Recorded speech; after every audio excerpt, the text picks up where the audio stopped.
Economics, known as the Gloomy science, can provide valuable insights into the reasons behind low production rates, lengthy lead times, and cost overruns in defense procurement, particularly in shipbuilding.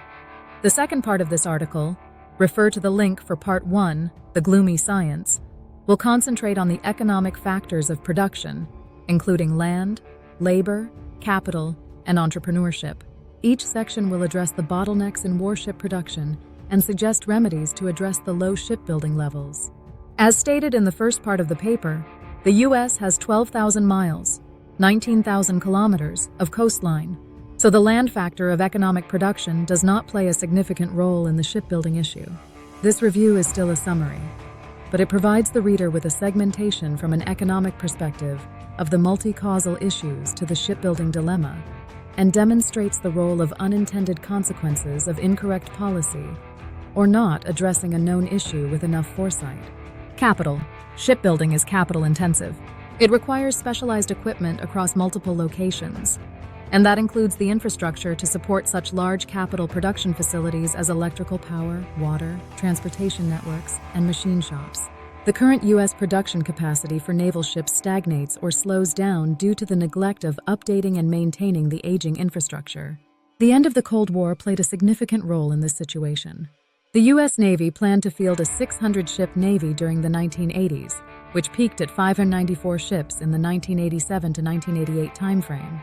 The year 1991 marked the official end of the Cold War, resulting in a reduction in the Navy's need for 600 ships. The U.S. decided to prolong the life of the existing Los Angeles-class submarine, leading to the cancellation of 26 of the 29 planned Seawolf-class boats. This greatly reduced the pipeline of submarine production.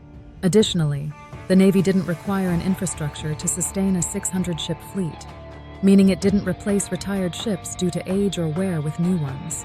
The War on Terror also impacted defense budgets, being less focused on big-ticket items such as warships, and more on maintaining troops in a war against insurgencies and non-peer adversaries.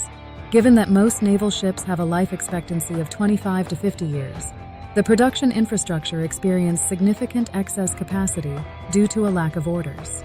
As a result, many shipyards shuttered due to a lack of work, and those that stayed open suffered from a lack of infrastructure upgrades, allowing them to fall into various levels of disrepair. When new shipyards did emerge, they scaled down due to a lack of orders that could support the construction of larger facilities. Additionally, the absence of orders resulted in manufacturers lacking the funds to maintain their existing facilities, as defense budgets were declining, and there were few opportunities to incorporate the costs of infrastructure and facilities into a defense contract.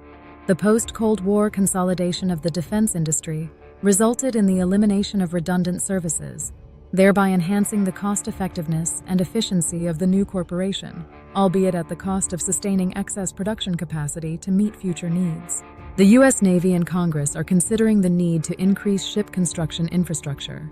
These new facilities will be built by the government and maintained under a government program, eliminating the need for defense manufacturers to take out loans or issue debt to create new facilities, which they would simply pass on to the U.S. government in the procurement contract.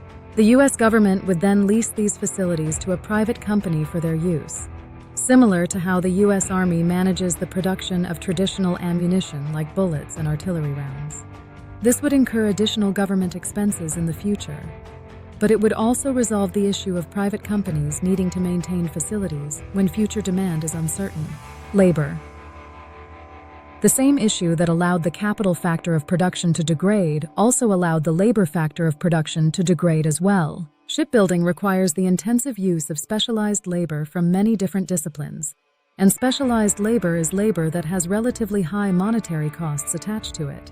These fields are difficult to teach and take years to master. As the demand for building naval ships and capital resources declined due to inactivity or neglect, so did the need for labor. The reduction in naval orders resulted in the layoff of these skilled workers. The total capacity of U.S. shipbuilding is less than 1% of all world-produced tonnage, which meant that these skilled workers had no viable civilian sector jobs to apply their skills.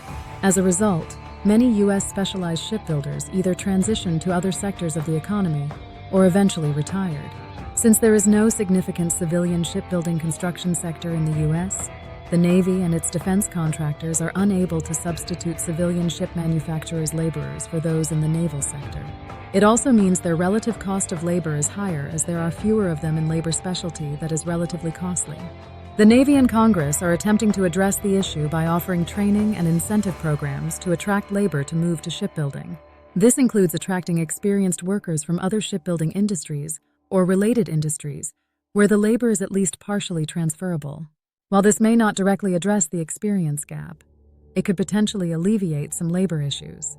Another option under consideration is a controversial proposal to increase legal immigration for foreigners who possess the necessary skill set and experience that U.S. shipyards currently lack. The political controversy surrounding increased legal immigration to fill jobs in the U.S. defense industry is a significant issue, but another concern is the security clearances of these workers. Defense work necessitates a range of security clearances, from minor criminal background checks to a U.S. government security clearance for handling sensitive technology. The safeguarding of American defense manufacturing techniques and technologies is a significant security concern. The AUKUS agreement encompasses a strict security framework, and U.S. shipbuilding plays a crucial role in achieving AUKUS Pillar 1. AUKUS Pillar 1 is the agreement that the U.S. and United Kingdom would provide nuclear-powered submarines to Australia. Foreign workers may need to be able to receive clearances that meet U.S. and AUKUS requirements to prevent espionage. Entrepreneurship. The Navy and Congress are also exploring options to overcome some of the issues. This includes the exploration of using robotics in manufacturing, which would impact capital and labor. The implementation of robotics in the current warship manufacturing techniques remains uncertain. This can be avoided, and another entrepreneurial contribution is diversified manufacturing, where key components are made in smaller facilities and transported to the shipyard for warship assembly. Facilities not typically associated with shipbuilding could contribute to the construction of warships. Foreign outsourcing could also play a role in this, with the shipyard then shipping the assembled components back to the U.S. This option would have the same security concerns as using legal immigrants to work in defense manufacturing. Creating smaller warships like corvettes with highly specialized capabilities is another option. While these warships may be less capable than what the Navy currently deploys, they would provide an opportunity for smaller shipyards to enter the defense manufacturing industry. Autonomous warships, such as those proposed by the U.S. Navy in Project 33, can also be smaller in size. Unmanned warships don't need to be as large as manned ships because they don't require crew quarters and other components. A shrinking Navy and a shift in defense priorities away from confronting a peer or near-peer adversary have severely limited the ship manufacturing industrial base's production capacity over decades. The available defense capacity has become more expensive than in the past due to an increase in labor rates and the maintenance costs of old infrastructure. This is due to neglect and not having a manufacturing base that demands the specialized skills that are required for shipbuilding. To address the capacity issue and rising costs, we need to invest in infrastructure for necessary maintenance and new facilities, as well as train a workforce to handle it. The other option is for the U.S. to purchase warships from foreign countries, a move that would be politically unpopular and potentially violate many U.S. laws regarding defense spending. The fact is, it will take time for the U.S. to significantly increase its production capacity, and it will lag behind China for the foreseeable future.